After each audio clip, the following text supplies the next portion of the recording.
আসসালামু আলাইকুম। বাঁচতে হলে জানতে হবে অতীতে যেটা সহজ ছিল সেটা এখন কঠিন হয়ে গেছে। অতীতে যে জিনিসপত্রের দাম যেরকম ছিল এখন অনেক গুণ বেড়ে গেছে। যে কোনো জিনিস আপনি কিনতে যান অনেক দামি, আবার কিছু বিক্রি করতে যান একেবারে সস্তা। এটি হলো দুনিয়ার নিয়ম। তা আপনাকে খেয়াল রাখতে হবে যে আপনাকে যুগের সাথে তাল মিলিয়ে চলতে হবে। অতীতে যে ব্যবসা করতে যে সহজ পদ্ধতি ছিল এখন সেগুলো আর সহজ নেই। এখন অনেক কঠিন হয়ে গেছে।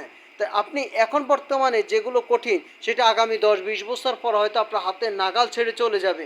আপনার পক্ষে সম্ভব না। তাই যে কথাটা বলতেছি, ইংলিশে একটা কথা আছে, ডু ডু ডু, নাও নাও নাও, করো করো করো, এখন এখন এখন। অর্থাৎ আপনি যদি কিছু করতে চান তাহলে এখনই শুরু করুন, কারণ সময় পরিবর্তন হয়ে যাচ্ছে। আগামীকালকে, আগামী মাসে, আগামী বছর কী হতে যাচ্ছে, কী হবে সেটা আপনি নিজেও জানেন না। আজকে যেই কাজ হয়তো আপনার পক্ষে সম্ভব, আগামী বছর, আগামী কয়েক বছর পর সেটা কি সম্ভব হবে কি না সেটা আপনি বলতে পারেন না। সুতরাং আজকের কাজ আজই শেষ করুন।